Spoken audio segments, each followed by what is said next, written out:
Belle Hardy savait lire dans l'âme des gens. Non pas qu'elle possédât un don particulier, mais en 8 ans de métier comme couturière, elle avait retouché, retaillé et rapiécé tant de vêtements qu'elle avait appris à déchiffrer des vies entières sur des manchettes usées et des coutures déchirées. Les riches apportaient des tissus coûteux et exigeaient l'impossible. Les pauvres venaient avec leurs derniers sous, espérant qu'elle accomplirait un miracle. Et elle le faisait, à chaque fois. Son atelier se trouvait dans la rue principale de la petite ville de Redwood, entre la pharmacie de M. Collins et le saloon Holocaust Zero Course. L'enseigne au-dessus de la porte, une simple planche de bois où étaient gravées au fer les lettres « Béardy, atelier de couture », était visible de loin. À l'intérieur, flottait une odeur de lin fraîchement repassé. De lavande provenant des sachets, et à peine perceptible, d'huile de machine de sa Singer, que son père lui avait fait venir de San Francisco un an avant sa mort. Belle avait 24 ans, et tout Redwood la considérait comme la plus belle fille de la ville. Non pas de cette beauté tapageuse qui fait perdre la tête aux hommes dans les saloons, mais de cette beauté discrète, authentique, qui vous fait comprendre que vous êtes face à quelque chose de rare. Ses cheveux, couleur de blé mûr, étaient tressés en une natte soignée enroulée autour de sa tête. Mais quelques mèches rebelles s'en échappaient toujours près de ses tempes. Ses yeux étaient un gris bleu, comme le ciel avant l'orage. Ses mains étaient fines, fermes et fortes, des mains d'artisane. Elle portait des robes simples de sa propre confection, aux couleurs douces, mais si impeccablement coupées que chaque pli tombait à la perfection. Les hommes la regardaient, bien sûr qu'ils la regardaient. Mais Belle l'avait appris à ne pas remarquer leurs regards, ou à faire semblant. Elle souriait aux clients, prenait leurs mesures, discutait des modèles, mais gardait toujours ses distances, polie, professionnelle, inaccessible. Les commères de la ville chuchotaient que Miss Hardy était trop difficile, qu'il était temps pour elle de se marier, avant que tous les bons partis ne soient pris. Mais Belle n'était pas pressée. Elle voyait ses amis se marier, par calcul, par nécessité, par bêtise. Et chaque fois, elle se disait « non, pas comme ça ». Si elle devait se marier, ce ne serait que pour celui qui ferait véritablement battre son cœur.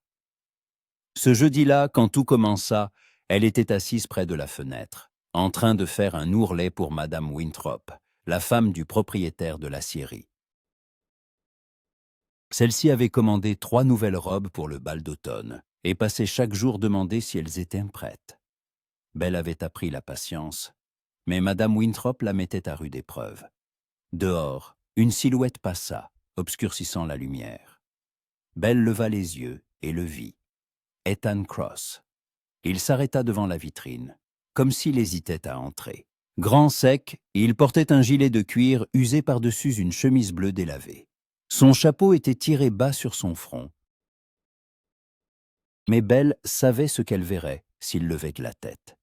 Une cicatrice qui lui barrait la joue de la joue gauche, de la tempe au menton, épaisse, irrégulière, blanchie par le temps.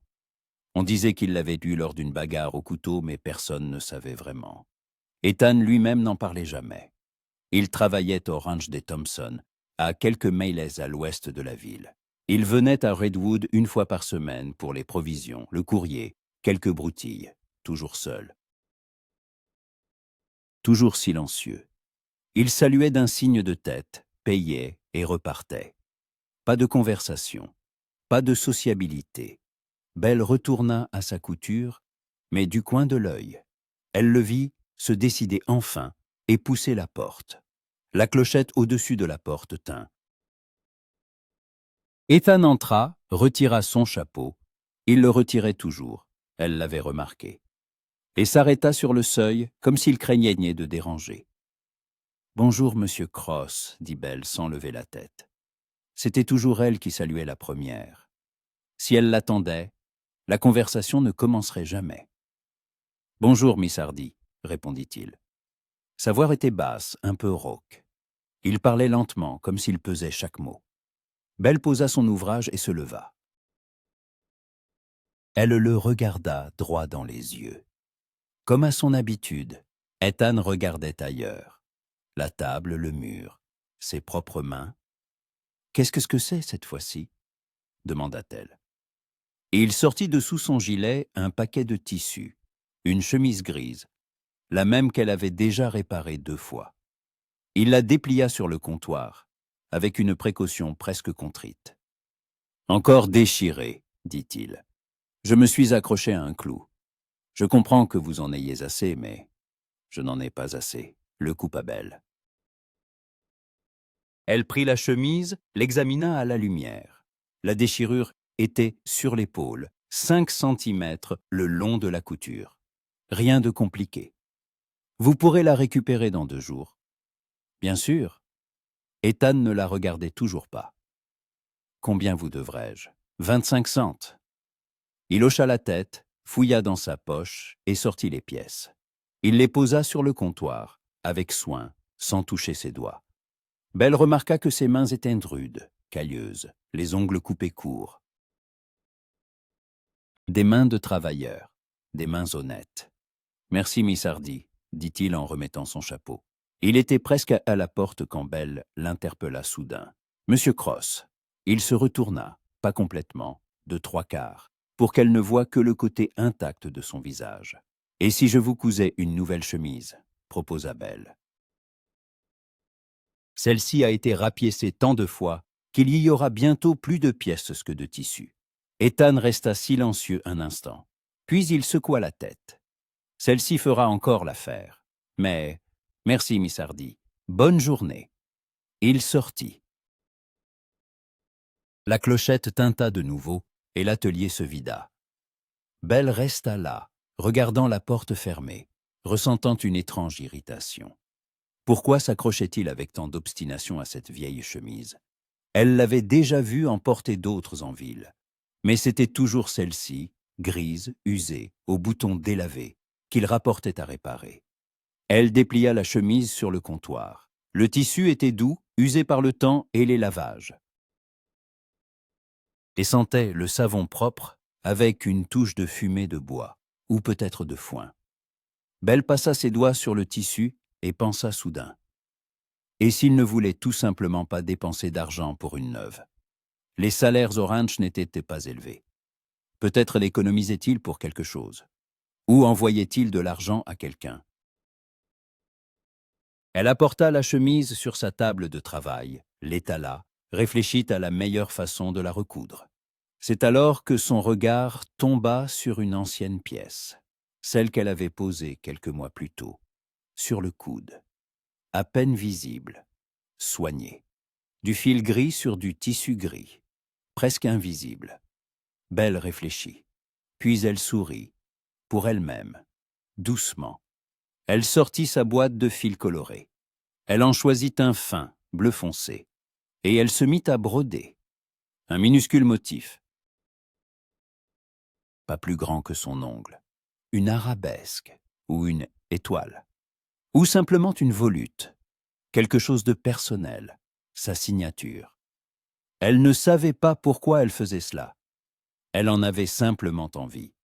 2 jours plus tard, Ethan revint. Il arriva pile à midi, ponctuel comme toujours. Belle l'attendait déjà, la chemise posée sur le comptoir, soigneusement pliée. « Bonjour, Miss Hardy. Bonjour, Monsieur Cross. » Elle lui tendit la chemise. « C'est prêt. » Ethan la prit, examina la couture. Il passa un doigt dessus, délicatement, comme pour en vérifier la solidité. Il hocha la tête. « Du bon travail, comme toujours. Je suis contente que ça vous plaise. » Il plia la chemise, la glissa sous son bras. Il sortit son argent. « Au revoir, Miss Hardy. Au revoir, Monsieur Cross. » Il partit. Belle le suivit du regard à travers la fenêtre, le regarda traverser la rue,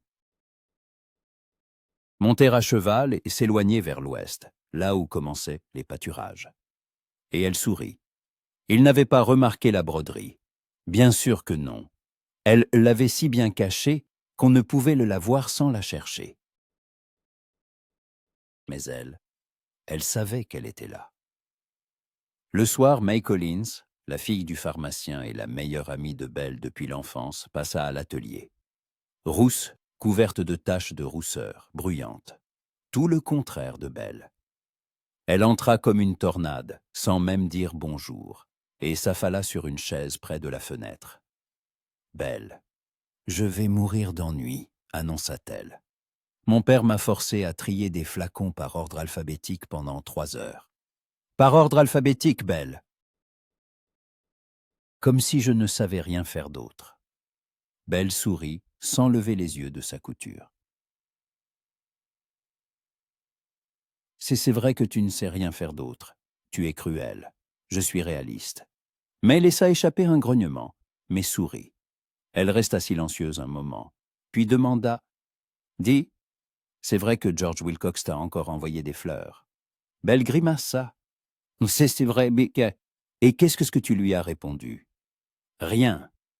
Je ne peux pas lui interdire d'acheter des fleurs. »« Mais tu pourrais au moins accepter de te promener avec lui une fois.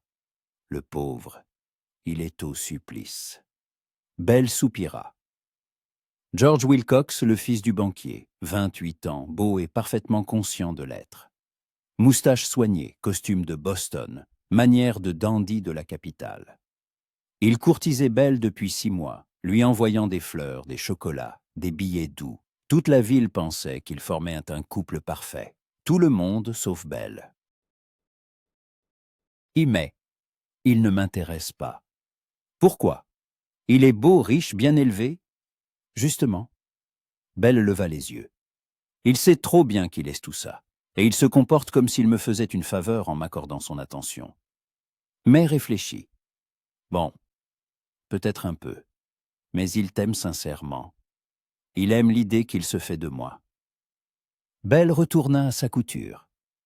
Une jolie femme, une famille et modèle, une maison sur la rue principale. Voilà ce qu'il aime.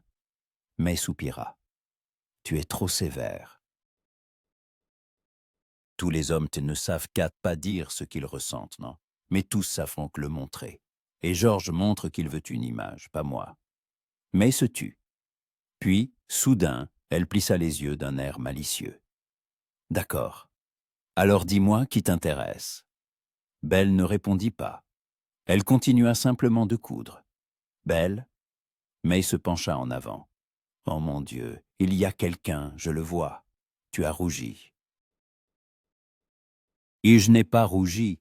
Si, tu as rougi. Allez, raconte. Qui est-ce? Personne. May. Vraiment personne. May se rassit, croisant les bras sur sa poitrine. Tu sais bien que je finirai par le découvrir. J'ai dit mes méthodes. Belle sourit, mais ne dit rien. Car même si elle avait voulu le dire, comment l'expliquer? Comment expliquer que chaque fois qu'Ethan Cross entrait dans son atelier, quelque chose en elle s'arrêtait? Comment expliquer que son silence, son regard baissé, sa maladresse la touchait plus que tous les compliments et toutes les fleurs de George Wilcox réunis? Elle-même ne le comprenait pas, mais elle le sentait, et cela suffisait, la nuit, allongée dans son lit dans sa petite chambre au-dessus de l'atelier. Belle pensait à cette broderie sur la chemise, une bêtise, bien sûr. Une idée d'enfant, qu'avait-elle voulu dire par là, et à qui? Mais elle souriait quand même dans le noir. Et quelque part à 15 miles de là, au ranch des Thompson, Ethan Cross retirait sa chemise grise avant de se coucher. Soudain, il remarqua quelque chose d'étrange sur le coude. Un petit motif, presque invisible à la lueur de la lampe. Il approcha le tissu. Il regarda de plus près. Du fil bleu, fin, délicat, une arabesque. Ethan se figea. Puis, doucement, presque avec révérence, il passa ses doigts sur la broderie. Et pour la première fois depuis des années, il sourit. Ethan ne dormit pas de la nuit. Allongé sur sa couchette étroite dans le baraquement des ouvriers. Il fixait le plafond en pensant à cette broderie. Si petite, si superflue. Pourquoi avait-elle fait ça? La chemise l'était suspendue au dossier de la chaise, à côté de son lit. Il se leva plusieurs fois, alluma une bougie, examina le motif à sa lueur. Du fil bleu sur du gris, une arabesque élégante, qui ressemblait à une vague ou à une aile d'oiseau. Quelque chose de personnel, quelque chose d'elle. Miss Hardy. Il ne s'était jamais permis de penser à elle plus que nécessaire. La voir, oui. Impossible de ne pas la voir. Quand on entrait dans son atelier et qu'elle levait la tête en souriant poliment et en disant « Côte d'hier », impossible de ne pas remarquer comment la lumière de la fenêtre se prenait dans ses cheveux, comment ses mains bougeaient lorsqu'elle lissait un tissu, comment elle se mordillait la lèvre inférieure quand elle se concentrait sur son travail. Mais Ethan avait appris depuis longtemps à garder ses pensées à distance. Il connaissait sa place. Il était un ouvrier agricole, sans un sou, avec une cicatrice barrant la moitié de son visage. Et elle était la beauté de Redwood, intelligente, talentueuse, avec sa propre affaire. Ce dandy de la banque la courtisait, et toute la ville se demandait déjà quand ils annonceraient leur fiançailles. Ethan ne s'était jamais fait d'illusions. Il venait simplement faire réparer sa chemise et repartait. Cela lui suffisait. La voir une fois toutes les 2 semaines, entendre sa voix, savoir qu'elle existait quelque part dans ce monde. Mais maintenant, il y avait cette broderie. Elle l'avait faite exprès. Elle avait consacré du temps, de l'effort, de l'attention à quelque chose qu'il n'avait même pas demandé. Qu'est-ce que cela signifiait? À l'aube, Ethan se leva, se lava à l'eau glacée du tonneau près du baraquement, s'habilla et se rendit à l'écurie. Le travail commençait à 6 heures. Et il n'était jamais en retard. Le ranch des Thompson était une exploitation modeste mais solide. Le vieux Thompson possédait 200 têtes de bétail, une dizaine de chevaux, et cultivait du foin pour la vente. Ethan travaillait ici depuis 4 ans, depuis le jour où il était arrivé dans la région. Le vieil homme l'avait engagé sans poser de questions, avait regardé sa cicatrice, hoché la tête et dit « Côte tria ». Ethan savait faire les deux. Il savait faire beaucoup de choses, en fait. La vie le lui avait appris. Il ne racontait jamais d'où il venait, ni ce qui s'était passé avant Redwood. Les gens avaient posé quelques questions au début, puis s'étaient habitués à son silence et avaient cessé de demander. C'était plus simple, ainsi. La matinée était fraîche. Octobre avait pris ses droits, et une légère gelée recouvrait les champs au petit matin. Ethan sellait les chevaux quand Jack Thompson, le plus jeune fils du propriétaire, un garçon d'une 20aine d'années, aimable et bavard, s'approcha de l'écurie. « Ethan, mon père a dit de vérifier la clôture nord aujourd'hui, dit-il. Il paraît que les vaches s'y aventurent, donc il doit y avoir un trou quelque part. » « D'accord, » hocha la tête Ethan. « J'y vais tout de suite. Prends Bill avec toi, à 2 vous irez plus vite. » Ethan ne dit rien. Bill Harrison était un autre ouvrier du ranch, et Ethan préférait éviter sa compagnie. Bill parlait trop, aimait trop les commérages, riait trop fort. Mais Jack était déjà parti, et il était inutile de discuter. Ils partirent 1 heure plus tard, Ethan en tête, Bill derrière, bavardant sans cesse de tout et de rien. Ethan n'écoutait pas.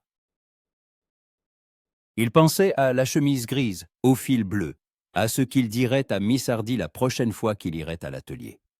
Lui dirait-il qu'il avait remarqué la broderie? Ou se tairait-il comme d'habitude? Entendu dire que George Wilcox lui a encore envoyé des fleurs, parvint à ses oreilles, à travers ses pensées. Ethan tressaillit. Quoi? Bill sourit. Ah, tu écoutes, Fenner, tu écoutes finalement. Je disais que ce Wilcox de la banque est complètement fou d'elle. Il envoie des bouquets à Miss Hardy chaque semaine. Ma sœur travaille chez le fleuriste, c'est elle qui me l'a dit. Il a dû dépenser la moitié de son salaire en roses. Ethan regardait droit devant lui. Ça ne nous regarde pas. Je dis ça comme ça, je bavarde, dit Bill en haussant les épaules. Mais tout le monde dit qu'elle va bientôt accepter. Ils formeront un beau couple. Lui, c'est un vrai dandy. Et elle, une beauté. Le mariage de l'année, tu penses partir bien? Elle n'a pas encore accepté, dit Ethan plus bas qu'il ne l'aurait voulu. Bill le regarda avec curiosité. « Comment tu sais ça ?»« Je ne sais pas. Je dis juste qu'elle n'a pas encore accepté. »« Bah, ce n'est qu'une question de temps. Quelle femme refuserait un tel parti ?» L'argent, la position, le physique. Tu comprends? Ethan ne répondit pas. Il éperonna son cheval et accéléra, laissant Bill derrière lui. La clôture était effectivement endommagée. Plusieurs planches et pétales étaient cassées, probablement par un taureau qui avait décidé de se gratter avec un peu trop de zèle. Ils travaillèrent en silence, Ethan concentré, Bill se laissant souvent distraire. Vers midi, ils avaient terminé. Bill proposa d'aller en ville boire une bière au saloon, mais Ethan refusa. Ils n'allaient que rarement au saloon. Ils rentrèrent au ranch en fin de journée. Ethan décella, nourrit son cheval, rangea l'écurie. Puis il se dirigea vers le baraque à caulquement, mais bifurqua vers la remise où étaient rangés les outils. Il entra et ferma la porte. Il sortit la chemise de sa sacoche de sel. Il l'avait emportée avec lui, sans trop savoir pourquoi. Il la déplia, regarda la broderie à la lumière, qui filtrait à travers les fentes du mur. Qu'avait-elle voulu dire par là? Il ne savait pas lire les signes. Il n'avait jamais su. Dans sa vie, tout était simple. Travail, nourriture, sommeil. Pas d'énigmes, pas de sous-entendus. Les gens parlaient franchement ou ne parlaient merde pas du tout. Mais ça c'était autre chose. Ethan plia la chemise, la rangea. Il sortit de la remise et se dirigea vers le baraquement. Il se lava, enfila des vêtements propres, un pantalon brun, une chemise blanche au col reprisé.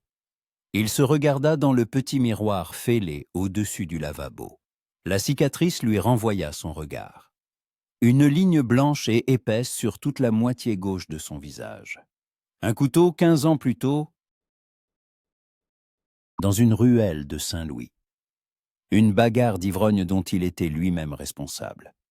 Il avait 17 ans et se croyait invincible. On lui avait retiré le couteau, mais la cicatrice était restée à jamais. Ethan se détourna du miroir. Pourquoi se regardait-il d'ailleurs? Quelle importance avait son apparence? Miss Hardy ne le regarderait jamais vraiment. Le samedi, c'était jour de marché à Redwood. Les fermiers apportaient leurs légumes, leur viande, leur lait.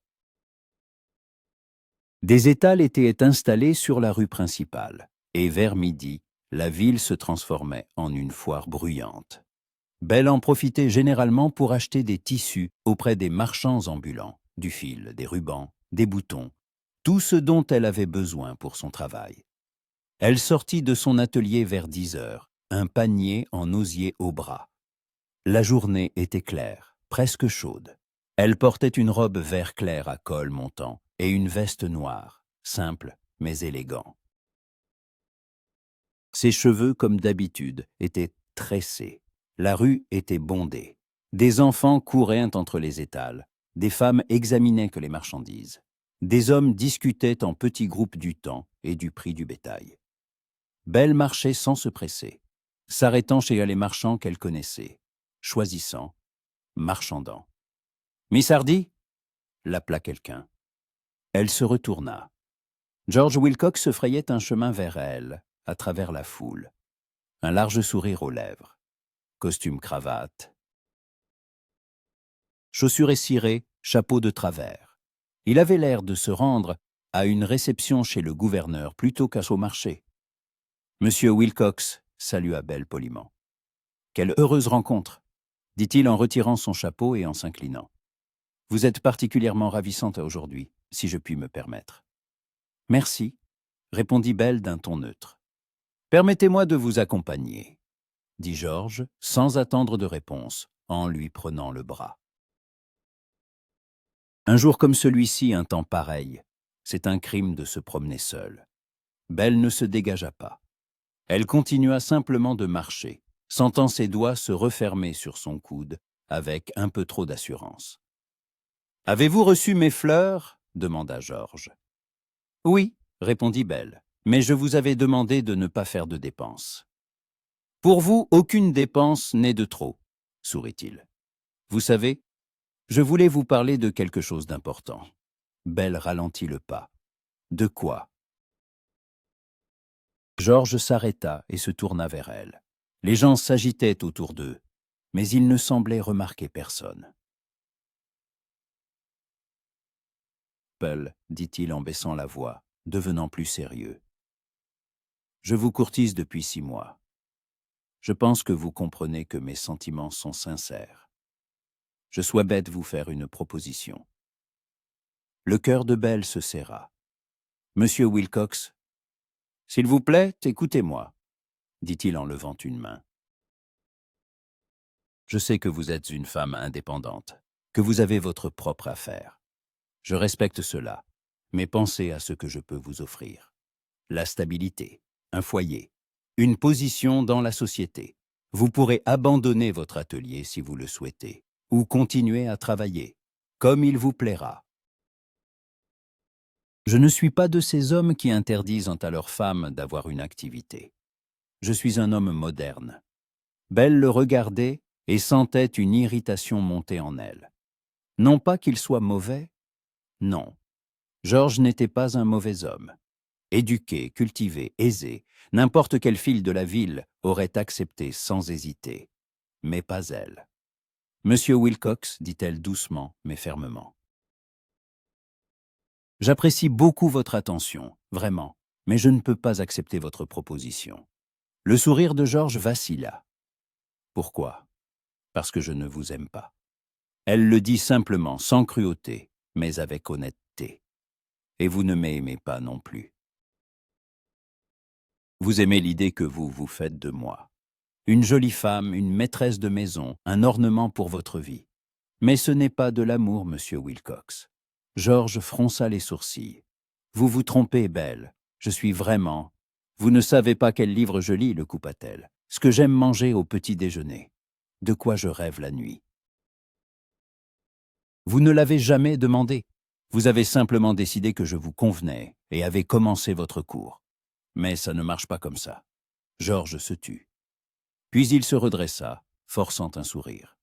Je vois que je vous ai blessé d'une manière ou d'une autre. Je vous prie de m'excuser. J'ai peut-être été trop précipité. Donnez-moi une autre chance, Belle. Je peux... Non, dit-elle doucement. Ne le faites pas. S'il vous plaît.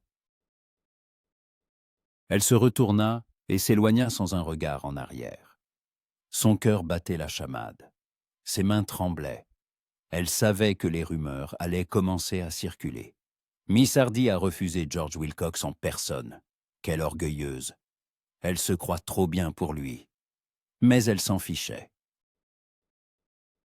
Elle arriva au bout de la rue, tourna au coin, s'adossa à un mur et expira. Elle ferma les yeux. Elle resta ainsi 1 minute, calmant sa respiration. Quand elle rouvrit les yeux, elle le vit. Ethan Cross se tenait près du poteau d'attache de l'autre côté de la rue, tenant son cheval par la bride. Il la regardait, droit dans les yeux, sans détourner le regard. Et pour la première fois depuis qu'elle le connaissait, elle vit son visage en entier. La cicatrice, oui, épaisse, visible. Mais ses yeux, sombres, profonds, remplis de quelque chose qui fit manquer un battement à son cœur. Il avait assisté à toute la scène. Elle le comprit immédiatement. Ils se regardèrent pendant quelques secondes, peut-être 10, peut-être une éternité. Puis Ethan hocha la tête, une seule fois, lentement, et il détourna le regard. Il monta à cheval, fit demi-tour et s'éloigna. Belle resta là, le regardant partir, et pour la première fois depuis longtemps, elle eut le sentiment que quelqu'un l'avait vue, vraiment vue. Les 2 semaines suivantes furent interminables pour Ethan. Il travaillait de l'aube au crépuscule, s'épuisant à la tâche, réparant des clôtures, transportant des bottes de foin, débourrant de jeunes chevaux. Tout pour ne pas penser. Mais les pensées revenaient chaque soir. Quand il était allongé dans le noir, fixant le plafond, elle avait refusé Wilcox. Il n'avait pas voulu écouter. Il s'était simplement trouvé au mauvais endroit au mauvais moment. Il avait apporté une cargaison de planches pour le menuisier en ville. Et pendant qu'il déchargeait, il les avait vus. Miss Hardy et ce dandy de la banque. Il se tenait au milieu de la rue, et Wilcox lui parlait, d'un air sérieux, concentré, et puis elle avait secoué la tête et était partie. Ethan avait vu son visage quand elle s'était éloignée. Pâle, tendue. Elle s'était adossée à un mur, avait fermé les yeux. Et à ce moment-là, Ethan avait compris.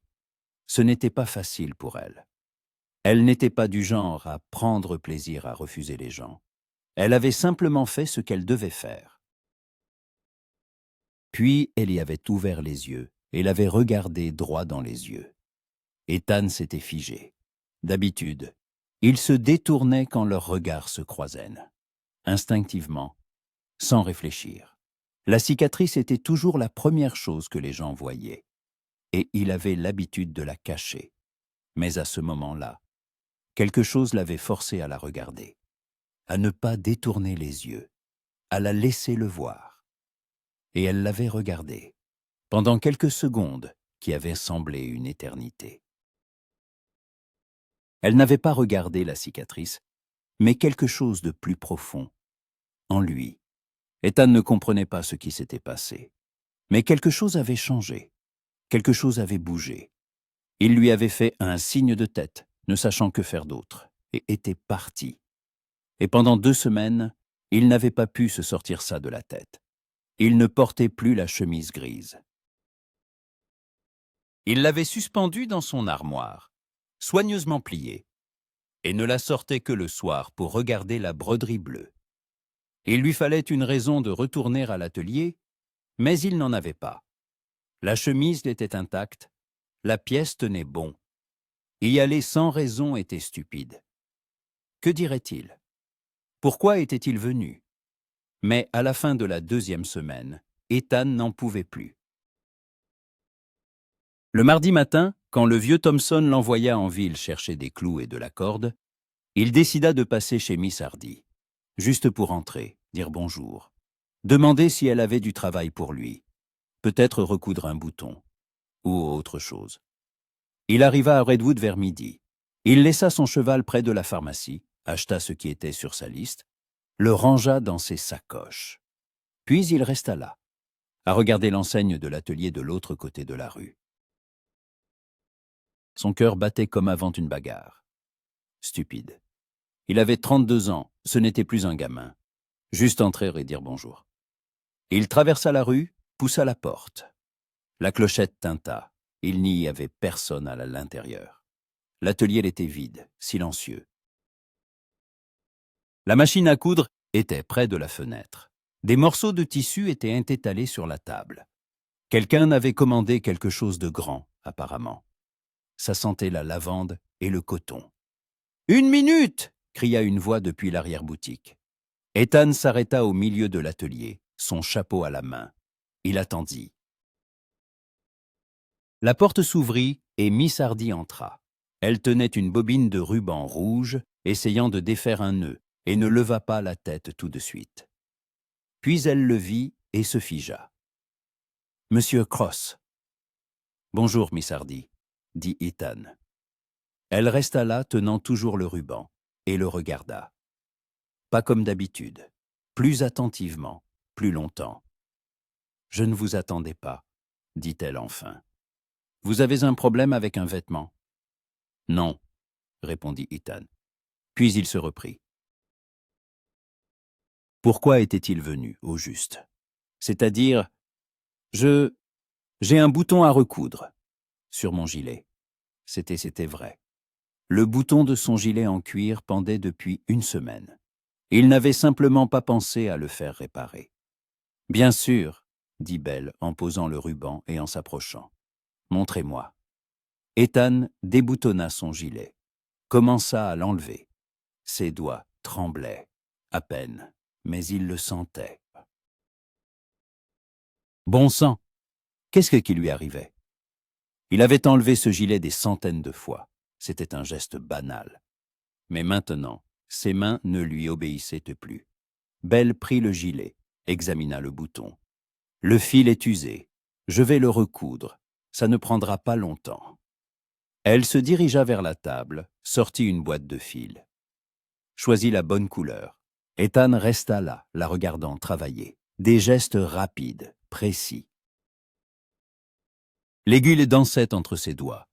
Le fil glissait à travers le tissu. Elle se mordit la lèvre inférieure, concentrée, et Ethan sentit quelque chose se serrer dans sa poitrine. Il n'avait pas le droit de la regarder comme ça. Il n'avait même pas le droit de penser à elle. Mais il ne pouvait pas s'en empêcher.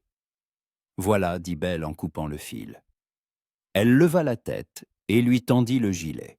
« Maintenant, il tiendra bien. »« Merci. » Ethan prit le gilet, le remit.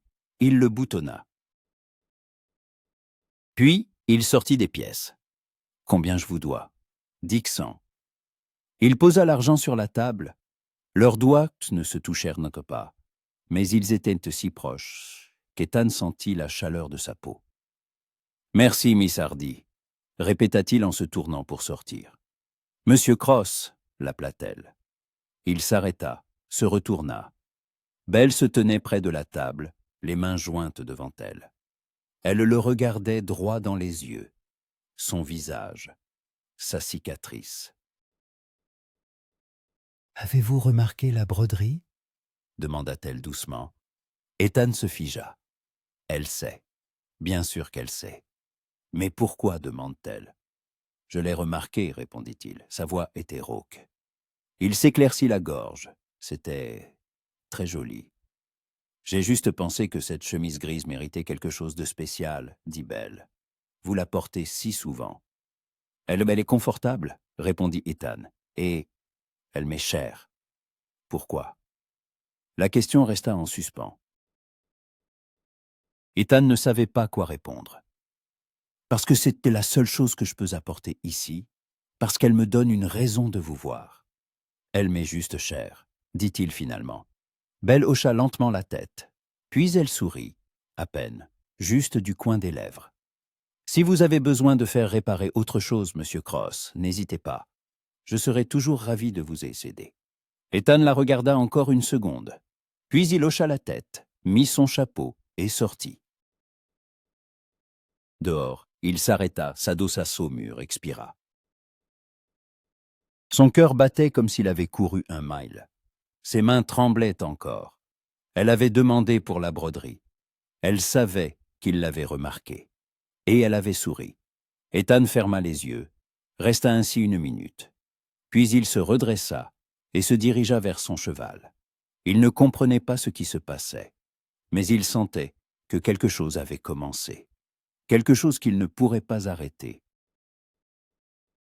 même s'il le voulait. Belle regarda la porte longtemps après son départ. Son cœur battait vite, ses mains étaient froides. Elle n'avait pas prévu de poser de questions sur la broderie. Elle n'avait rien prévu de dire, en fait. Mais quand il s'était tourné pour partir, quelque chose en elle s'était rebellé. Ne le laisse pas partir. Dis quelque chose. Retiens-le, ne serait-ce qu'1 minute. Et elle avait posé la question. Et il avait répondu. Il l'avait regardée d'une manière qui lui avait coupé le souffle. Mon Dieu, qu'est-ce qu'elle était en train de faire? Belle retourna à sa table, s'assit, posa sa tête dans ses mains. Elle ferma les yeux. C'était stupide, complètement stupide. Elle ne le connaissait même pas. Elle ne connaissait que son nom, le fait qu'il travaillait dans un ranch et qu'il venait faire réparer sa chemise. Oh, c'est tout. Mais pour une raison quelconque, cela suffisait. Elle leva la tête, regarda sa boîte de fils. Le fil bleu était sur le dessus, celui-là même qu'elle avait utilisé pour la broderie. Belle prit la bobine, la fit tourner entre ses doigts. Quand elle avait brodé cette pièce, elle ne pensait pas qu'il la remarquerait. Elle voulait juste faire quelque chose de personnel, de sien. Un petit signe qui n'appartiendrait qu'à elle. Mais il l'avait remarqué. Et il était revenu. Belle sourit, sans savoir pourquoi. Puis elle se leva, rangea les filles et retourna à son travail. Elle avait une commande. 3 robes pour Madame Winthrop et le temps pressait. Il fallait qu'elle se concentre. Mais ses pensées revenaient sans cesse à Ethan Cross, à sa voix, à la façon dont il la regardait, à ses mots. Quoique, que voulait-il dire? Le soir, quand May passa à l'atelier, Belle y pensait encore. « Tu as l'air bizarre », dit May en s'affalant sur la chaise. « Qu'est-ce qui s'est passé ?»« Rien », répondit Belle sans lever la tête. « Mensonge. Je te connais depuis toujours, Belle Hardy. Tu as l'air de quelqu'un à qui il est arrivé quelque chose. En bien ou en mal, je ne sais pas, mais quelque chose, c'est sûr. » Belle posa son aiguille, regarda son amie. May était assise, les bras croisés, le regard interrogateur. « Si je te le dis, tu ne le répéteras à personne ?» demanda Belle. « Bien sûr que non, » dit May en se penchant en avant. « Allez, crache le morceau. » Belle hésita. Puis elle dit doucement, « Je crois que je suis en train de tomber amoureuse. » May ouvrit la bouche, la referma, puis l'ouvrit de nouveau. « De qui ?»« Et de quelqu'un que je connais à peine, » avoua Belle, « qui ne parle presque pas, qui vient une fois toutes les 2 semaines et repart 5 minutes plus tard. » May resta silencieuse, puis elle demanda lentement, « C'est ce cow-boy, celui qui fait réparer sa chemise ?» Belle hocha la tête. « Ethan Cross. » May se renversa sur le dossier de sa chaise. « Mon Dieu, Belle. Sérieusement ?» « Je sais, c'était stupide, » dit Belle en se détournant. « Je ne comprends même pas pourquoi. C'est juste que quand il entre, quelque chose en moi change. Et quand il me regarde, May, il ne me regarde pas comme les autres. Il me regarde comme s'il me voyait. La vraie moi. » May resta silencieuse quelques secondes. Puis elle soupira. « Tu sais ce que les gens vont dire s'ils l'apprennent. Je sais qu'il est... Enfin, tu vois. La cicatrice, le pauvre. L'ouvrier de ranch, et toi, la plus belle fille de la ville, » termina Belle avec amertume, « qui doit épouser un homme riche et en vue. Je sais, May, tout le monde le sait. Mais ça t'est égal. » Belle se tourna vers elle. « Ça devrait m'importer. » May sourit, un sourire triste, mais chaleureux. « Non, ça ne devrait pas. » Elle se leva, s'approcha et serra Belle par les épaules. « Sois juste prudente, d'accord? Un cœur, c'est fragile, surtout le tien. » Belle s'appuya contre elle, fermant les yeux. « Je ne sais pas quoi faire, May. Qu'est-ce que tu veux faire? » « Je veux le revoir, lui parler, savoir qui il est vraiment. » « Alors fais-le, » dit simplement May. « La vie est trop courte pour avoir peur. » Le lendemain, un mercredi, Belle prit sa décision. Elle se leva tôt, enfila sa plus belle robe de tous les jours, bleu foncé, avec un col blanc, et prépara un petit panier. Elle y mit un pain frais qu'elle avait cuit la veille, au soir, un pot de confiture de pommes, le tout enveloppé dans une serviette. Puis elle ferma l'atelier, accrochant à la porte une pancarte « De retour dans 1 heure », et se rendit à l'écurie de Thomas Brooks. Thomas louait quelques carrioles et à ceux qui devaient se rendre hors de la ville. Belle loua une petite charrette à 2 roues, avec un cheval pour quelques heures. « Où allez-vous comme ça? »« Miss Hardy ?» demanda Thomas en l'aidant à monter. « Au ranch des Thompson ?» répondit Belle, essayant de parler calmement. « Je veux apporter une tarte au vieux Thompson. Il m'a aidé avec une livraison de bois l'hiver dernier, et je ne l'ai jamais vraiment remercié. » C'était un mensonge, mais Thomas hocha la tête sans poser de questions. Le trajet jusqu'au ranch dura environ 1 demi-heure. Belle conduisait lentement, la route était mauvaise, et la charrette tressautait à chaque nid de poule. Le panier était posé à côté d'elle, couvert par la serviette. Son cœur battait de plus en plus vite à mesure qu'elle approchait. Qu'est-ce qu'elle faisait? C'était de la folie. Arriver au ranch, trouver Ethan Cross et lui dire « Quoi ?» Qu'elle pensait à lui, qu'elle voulait mieux le connaître. Mais May avait raison. La vie est trop courte pour avoir peur. Le ranch apparut derrière une colline. Une grande maison, une écurie, des granges, des enclos pour le bétail. Belle arrêta la charrette près de la porte principale, sauta à terre. Elle prit le panier. Le vieux Thompson sortit de la maison, grand, les cheveux gris, le visage rougi par le vent. « Miss Hardy ?» la regarda-t-il surpris. « Qu'est-ce que ce qui vous amène ?»« Bonjour, monsieur Thompson, » sourit Belle. « Je vous ai apporté quelques pâtisseries Kears maison pour vous remercier de m'avoir aidé l'hiver dernier avec le bois. » Thompson fronça les sourcils. Il ne se souvenait apparemment d'aucun bois, mais fit un geste de la main. « Ah oui, bien sûr. Il ne fallait pas vous déranger, Miss Hardy. Mais puisque vous êtes là, entrez donc prendre une tasse de thé. »« Merci, mais je dois rentrer, » mentit Belle. « J'ai une commande urgente. Mais je voulais vous demander... » Ethan Cross travaille bien ici. Thompson hocha la tête. « Ethan ? Oui, il travaille ici. Pourquoi ? Il me répare des vêtements de temps en temps, » dit Belle plus vite qu'elle ne l'aurait voulu. « Et je voulais lui rendre des boutons qu'il a laissés à l'atelier. »« Est-il là ?» Thompson se tourna et cria « Jack, où est Ethan ?» Un jeune homme sortit la tête de l'écurie. « Dans le pâturage du fond, il vérifie la clôture. » Belle sentit son cœur sombrer. « C'est loin ?»« 20 minutes à cheval, » répondit Thompson. « Vous voulez que j'envoie quelqu'un le chercher ?»« Non, ce n'est pas la peine, » dit Belle en secouant la tête. « Je vais y aller moi-même, si c'est possible. » Thompson haussa les sourcils, surpris, mais hocha la tête. « Suivez le sentier vers l'ouest. Vous verrez la clôture. Il est quelque part par là. » Belle le remercia, remonta dans la charrette et continua sa route.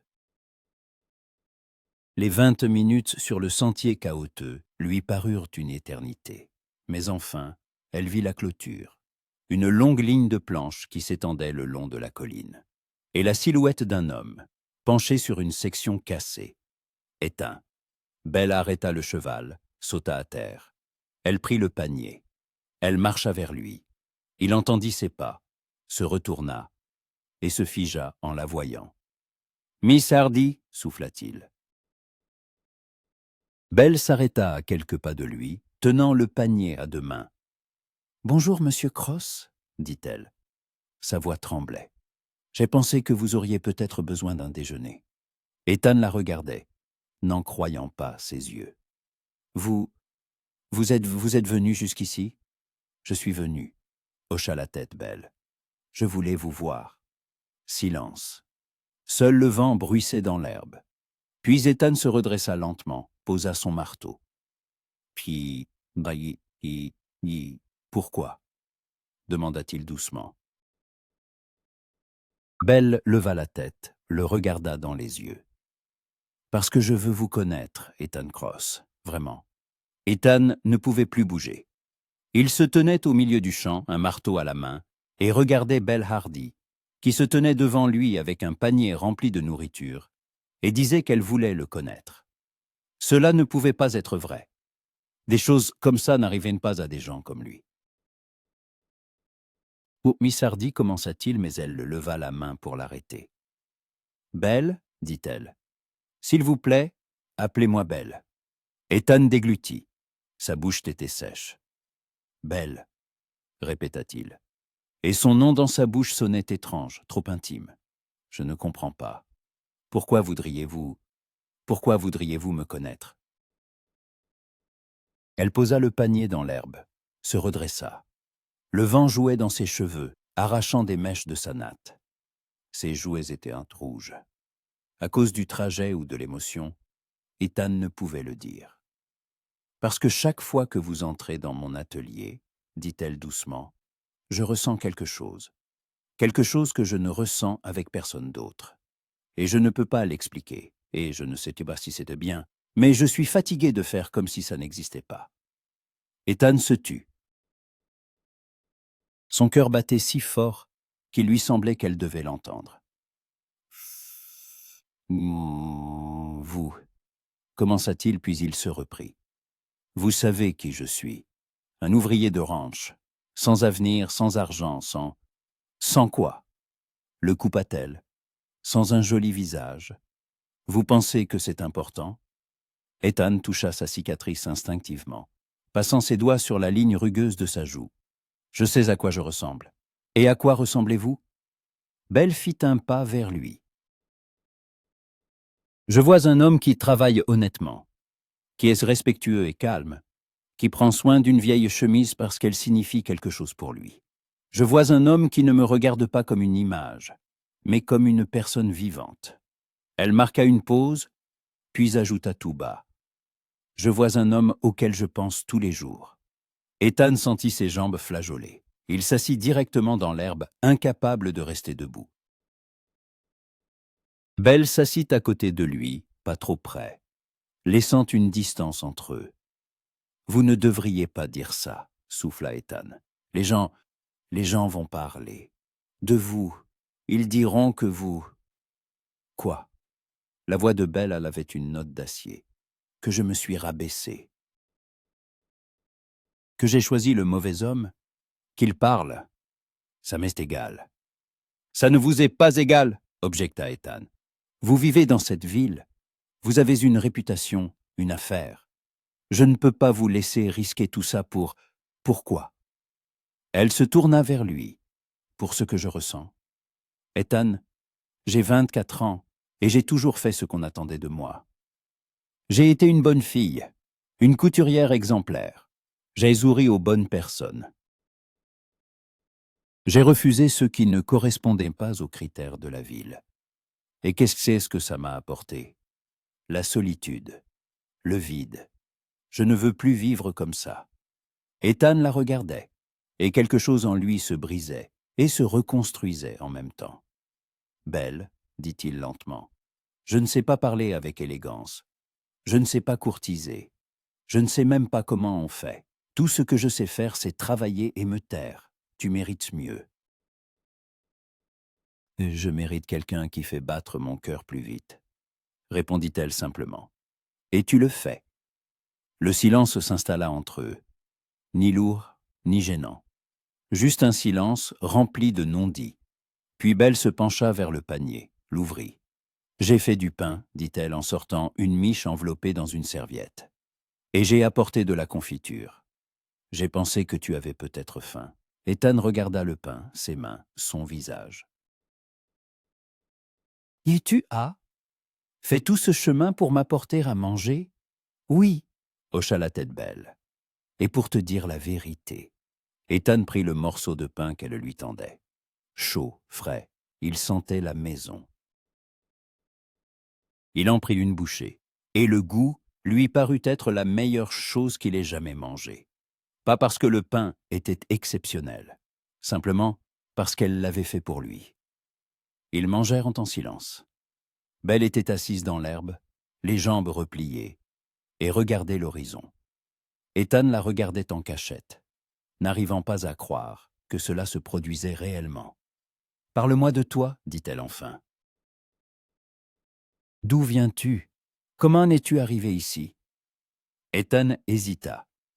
Il n'aimait pas parler du passé. Mais si elle voulait savoir... « Je suis né dans le Missouri, » commença-t-il lentement, « dans une petite ville. Ma mère est morte quand j'avais 10 ans. Mon père buvait et travaillait à l'aciérie. J'ai quitté la maison à 15 ans. J'ai erré de ville en ville, acceptant n'importe quel travail. À 17 ans, je suis arrivé à Saint-Louis. C'est là que j'ai eu ça. » Il toucha sa cicatrice. Une bagarre d'ivrogne dans un saloon. Un type a décidé que je regardais sa copine de travers. J'ai dit quelque chose de grossier. Il a sorti un couteau. J'étais jeune et stupide. Je pensais pouvoir l'esquiver. « Tu n'as pas pu, » dit doucement Belle. « Non, » confirma Ethan. « On m'a recousu comme on a pu. La cicatrice est restée. Après ça, j'ai décidé de partir loin. J'ai travaillé dans différents ranchs, bougeant d'un endroit à l'autre.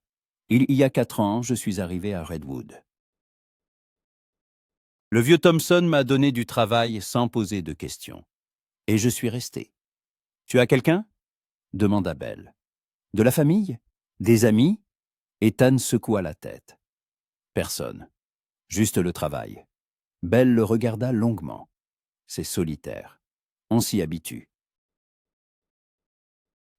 Je ne veux pas que tu t'y habitues, dit-elle doucement.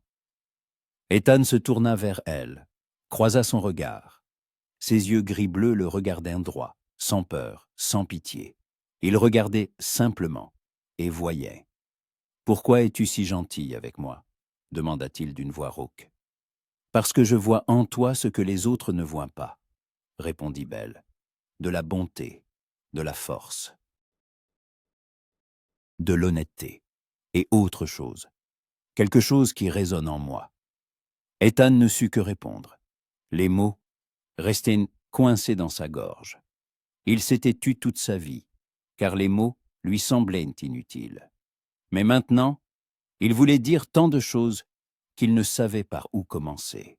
« Belle, souffla-t-il, je ne veux pas qu'on te juge à cause de moi. Je ne veux pas que tu perdes tout ce que tu as construit. Et moi, je ne veux pas perdre ce que je pourrais trouver, » objecta-t-elle. « Ethan, je ne te demande pas de décider quoi que ce soit maintenant. Je ne te demande ni promesse, ni serment. Juste, donne-moi une chance de te connaître.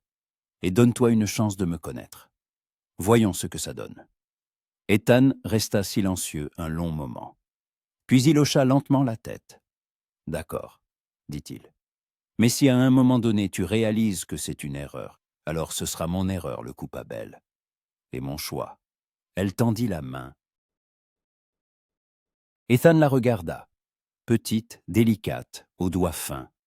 Puis, doucement, comme s'il avait peur de la briser, il la prit dans la sienne, grande, rude, couverte de callosité. Leurs doigts se croisèrent, et dans ce simple geste, il y avait plus que dans 1000 mots. Belle repartit une demi-heure plus tard. Il fallait qu'elle rentre en ville avant que les rumeurs ne commencent.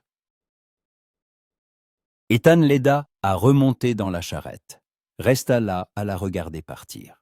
Elle lui fit un signe d'adieu, et il leva la main en réponse. Quand elle disparut derrière la colline, Ethan retourna à la clôture. Il prit son marteau, se mit au travail. Mais ses pensées étaient loin. Elle était venue. Elle avait dit ce qu'elle pensait de lui. Elle lui avait tenu la main. Ethan s'arrêta, regarda sa paume. Il sentait encore la chaleur de ses doigts. Pour la première fois depuis des années, il s'autorisa à penser à l'avenir, à quelque chose de plus que le lendemain, à la possibilité que la vie ne soit pas seulement travail et solitude. Mais avec cette pensée vint la peur.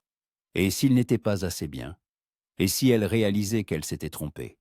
Et si la ville ne les acceptait pas? Ethan secoua la tête, chassant ses doutes. Elle avait dit « Donne-moi une chance », et il le ferait. Car ne pas le faire, ce serait perdre la seule chose authentique qui lui soit arrivée dans toute sa vie. Il rentra au ranch à la tombée de la nuit. Le baraquement était bruyant. Les ouvriers dînaient, jouaient aux cartes, discutaient.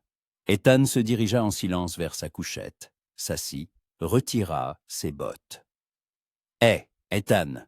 l'interpella Bill Harrison.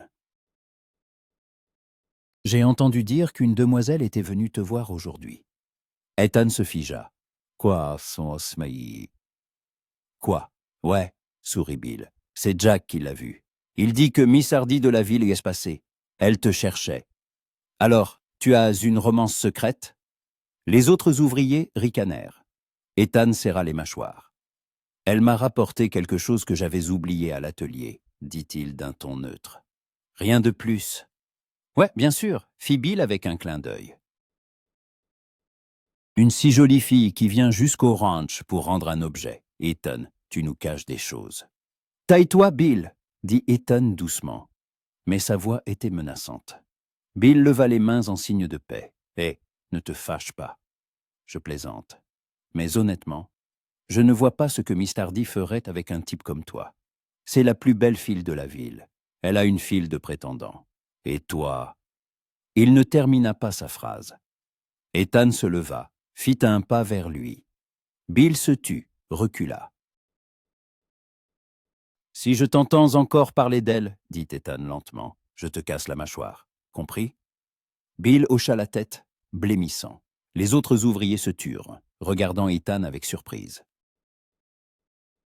Il ne se battait jamais, n'élevait jamais la voix.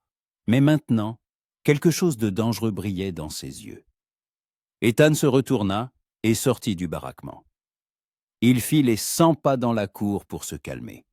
Ses mains tremblaient, non pas de colère, mais de peur.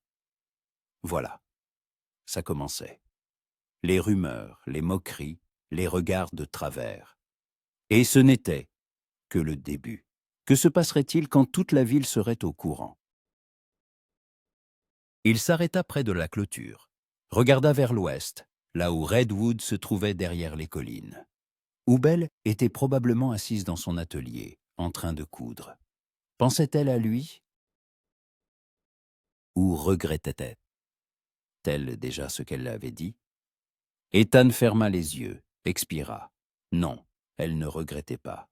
Il avait vu ses yeux. Elle disait la vérité. Et si elle était prête à prendre le risque, alors lui aussi. En ville, Belle était assise près de la fenêtre de son atelier et regardait la rue. Ses mains cousaient machinalement. Mais son esprit était loin, dans le pâturage où Ethan réparait la clôture, sur son visage quand il la regardait, sur sa main rude et chaude, qui serrait ses doigts. Elle l'avait fait. Elle lui avait dit la vérité, et il ne l'avait pas repoussée. Il ne l'avait pas rejetée. Il avait simplement dit « D'accord ». Belle sourit sans s'en rendre compte.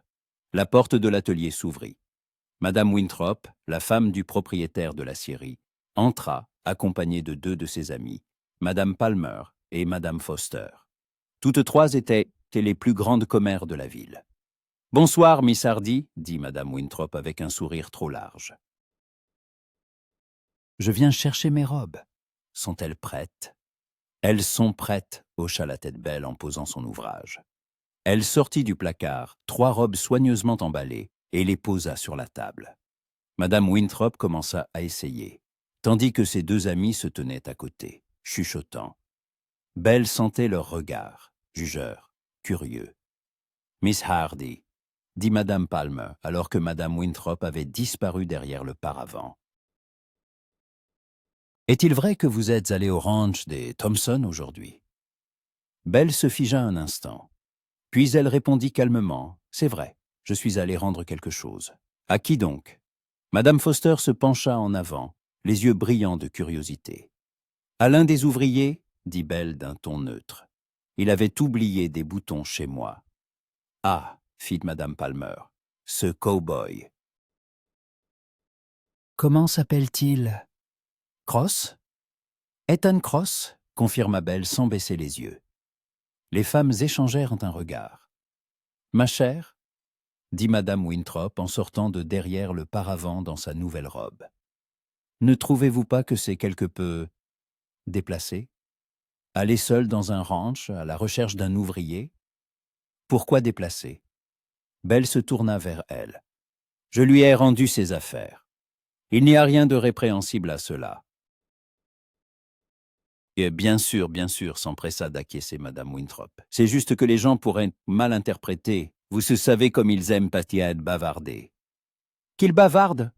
dit Belle doucement. « Je n'ai rien fait de mal. » Madame Foster laissa échapper un petit rire méprisant. « Eh bien, Monsieur Wilcox ne sera sûrement pas ravi d'apprendre que vous êtes allé voir un autre homme. »« Monsieur Wilcox n'a pas à décider où je vais, » répondit Belle froidement. « Je l'ai refusé. Je suis libre. » Un silence s'installa dans l'atelier.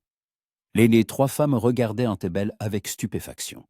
« Ça !»« Vous avez refusé George Wilcox ?» répéta lentement Madame Winthrop.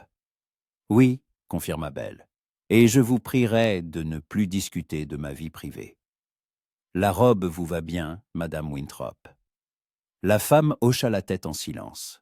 Elle paya, prit ses robes. Toutes 3 sortirent en jetant un dernier regard à Belle. Quand la porte se referma, Belle s'assit sur une chaise, expira. Ses mains tremblaient. Ça y est, demain toute la ville le saurait. Il chuchoterait, jugerait, spéculerait, mais ça lui était égal. Elle avait choisi Ethan Cross. et elle ne le regretterait pas. Le lendemain matin, tout Redwood bourdonnait comme une ruche dérangée. Belle le sentit dès qu'elle sortit de chez elle. Les femmes qui discutaient devant l'épicerie se turent en la voyant, puis reprirent leur conversation à voix basse. Monsieur Collins de la pharmacie la salua avec une certaine raideur, moins chaleureusement que d'habitude. Même les enfants qui jouaient dans la rue la regardaient avec curiosité, comme si elle était soudain devenue une attraction. Belle marchait la tête haute, sans montrer qu'elle remarquait quoi que ce soit. Elle ouvrit son atelier, alluma la lampe, se mit au travail. Les commandes étaient nombreuses. L'automate apportait toujours du travail. Les gens se préparaient pour l'hiver, commandaient des vêtements chauds, faisaient réparer les anciens. Ses mains bougeaient automatiquement, mais ses pensées étaient loin. Que faisait Ethan en ce moment? Il travaillait au ranch probablement. Pensait-il à la veille, à la façon dont ils étaient assis dans l'herbe se tenant la main, à ce qu'elle lui avait dit? Belle sourit sans s'en rendre compte. Puis elle se reprit, regarda par la fenêtre. Personne. Mais pour une raison quelconque, il lui semblait que toute la ville l'observait. Vers midi, May arriva. Elle fit irruption dans l'atelier, claqua la porte, s'adossa contre elle. Belle, souffla-t-elle, tu es au courant de ce qui se passe. Je suis au courant, répondit calmement Belle, sans lever les yeux de sa couture. Toute la ville dit que tu es allé au ranch hier pour voir ce cow-boy. Ma mère m'a demandé 3 fois si c'était vrai. Madame Winthrop raconte à tout le monde que tu as refusé George Wilcox pour... Mais s'arrêta, cherchant ses mots. Pour un homme sans position ni avenir. Ce sont ses mots, pas les miens. Belle posa son aiguille, regarda son ami. Et qu'as-tu répondu à ta mère? Que je ne savais rien, dit May en s'asseyant en face d'elle. Parce que tu ne m'as rien dit.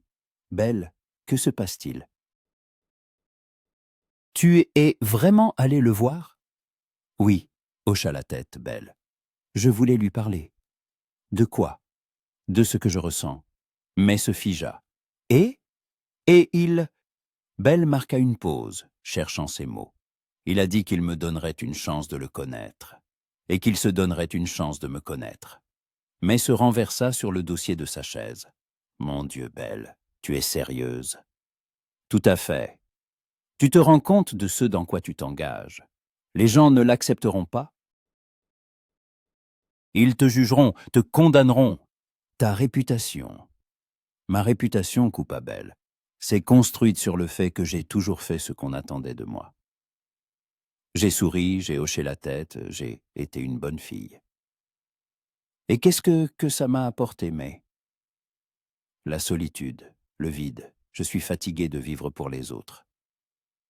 May la regarda en silence. Tu l'aimes? Belle réfléchit. Amour, c'était un grand mot. Elle n'était pas sûre que ce soit de l'amour. Pas encore. Mais elle ressentait quelque chose de fort, de vrai. Je ne sais pas, avoua-t-elle honnêtement. Mais je veux le savoir. Je veux essayer. Pour la première fois de ma vie, je ressens quelque chose de vraiment authentique, May. Et je ne veux pas y renoncer, juste parce que quelqu'un décide que ce n'est pas correct. May soupira, puis sourit. Un sourire triste, mais chaleureux. D'accord. Alors je suis avec toi, quoi qu'il arrive. Belle sentit une boule se former dans sa gorge. Merci. Mais sois prudent, ajouta May sérieusement. Les gens peuvent être cruels. Surtout que quand ils voient quelqu'un quelqu'un choisir le bonheur, plutôt que les conventions. Belle hocha la tête. Elle le savait. Mais elle était prête à payer ce prix. Ce soir-là, alors que Belle fermait son atelier, George Wilcox s'approcha de la porte. Elle le vit à travers la vitre. Debout sur le perron droit, le visage de marbre. Belle soupira et ouvrit la porte. Monsieur Wilcox. Chez Miss Hardy, dit-il en retirant son chapeau, mais sans sourire. Puis-je vous parler? Bien sûr. Elle recula pour le laisser entrer. Elle ferma la porte, mais ne la verrouilla pas. Au cas où, Georges s'avança au centre de l'atelier, se tourna vers elle. « J'ai entendu des rumeurs, dit-il sans préambule, sur le fait que vous êtes allé au ranch des Thompson hier. Voir cet ouvrier. Cross. » Belle croisa les bras sur sa poitrine. « Et alors, Belle ?» dit-il en faisant un pas vers elle, sa voix s'adoucissant. « Je comprends que vous m'ayez refusé. C'est votre droit. Mais s'il vous plaît, ne faites pas de bêtises par dépit ou par entêtement. » « Quelle bêtise ?» demanda froidement Belle. « Vous liez à cet homme, » dit Georges prudemment, comme s'il craignait de l'effrayer. « Il n'est personne, Belle. Un ouvrier agricole sans avenir, sans éducation, sans position, avec une cicatrice sur la moitié du visage.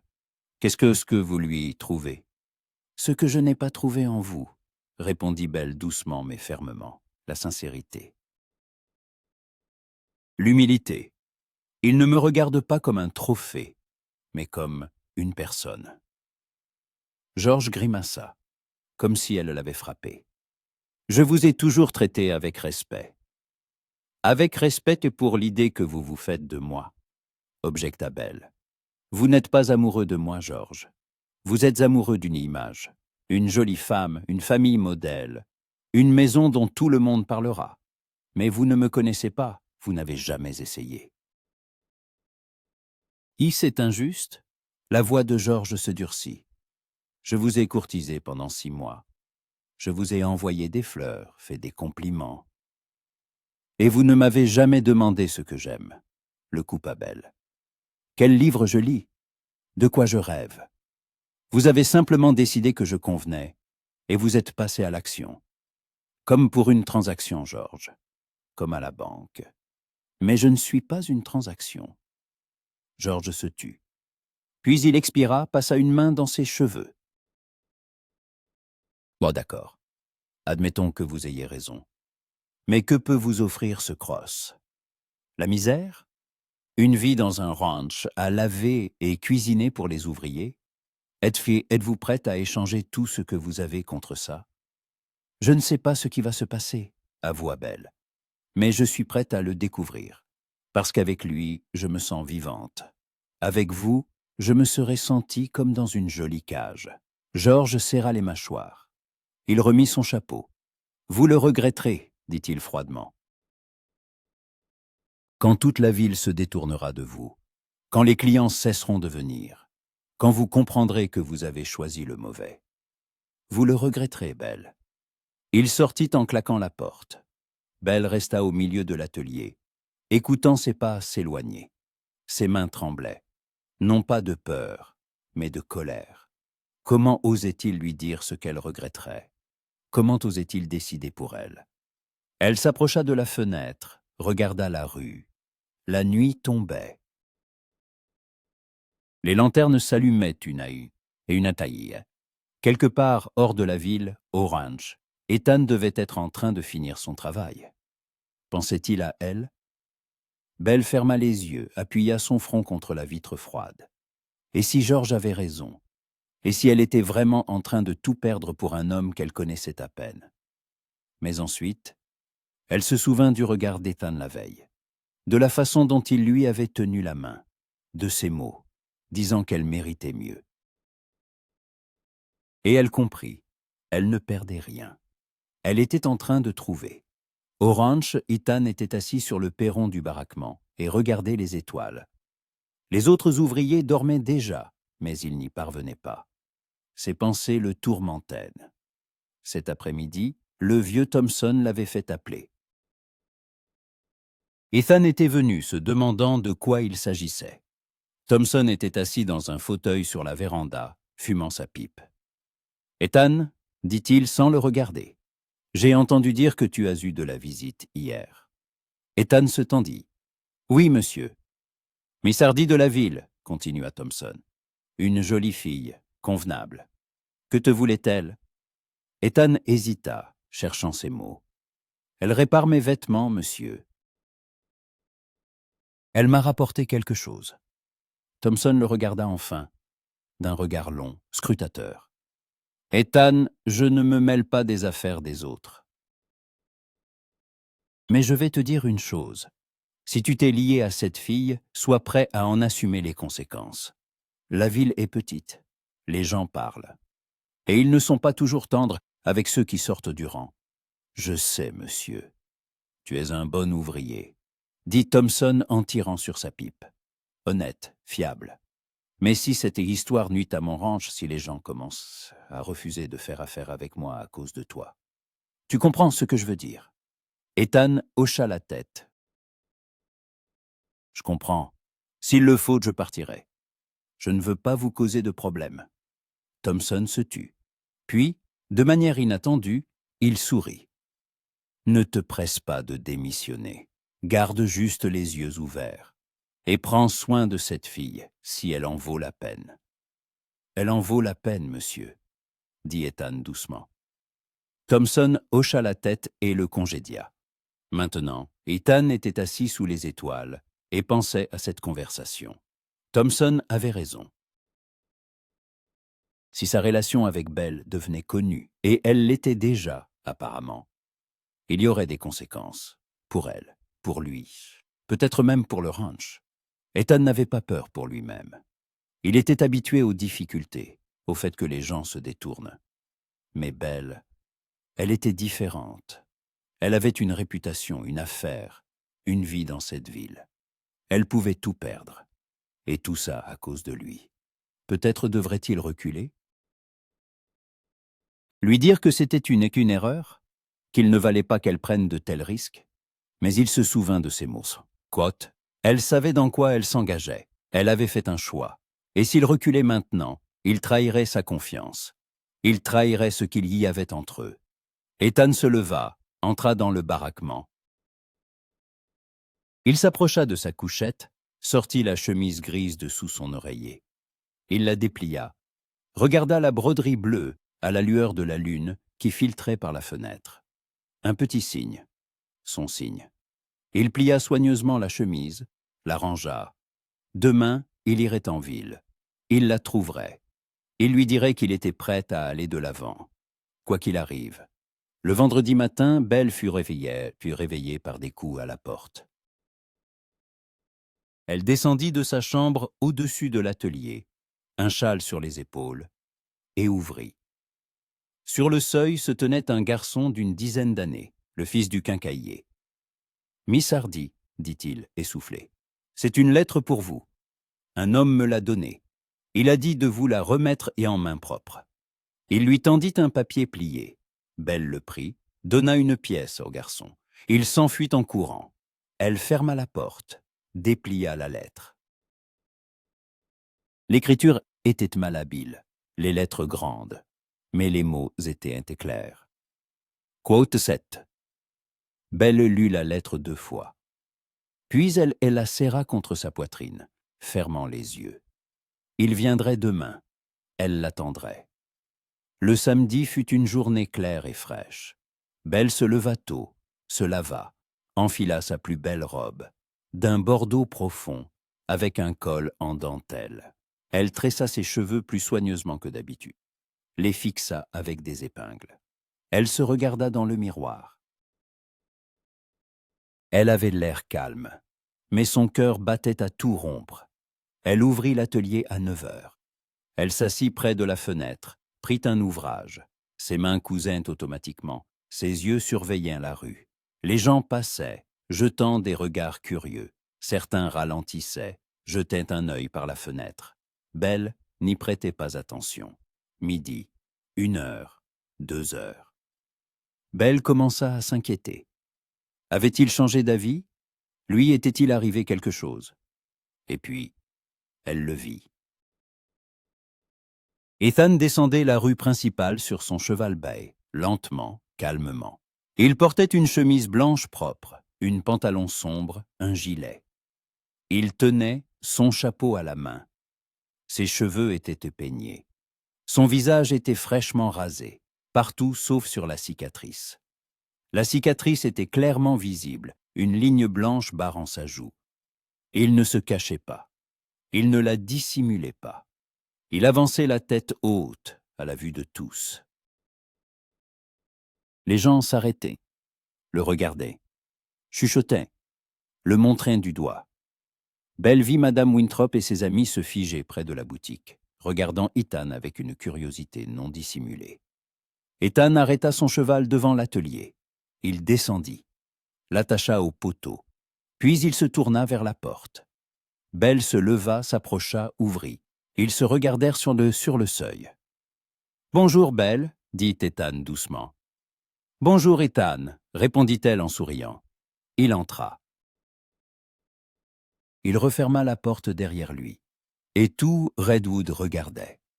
Ethan se tenait au milieu de l'atelier, son chapeau à la main, et pour la première fois, il ne savait pas quoi faire.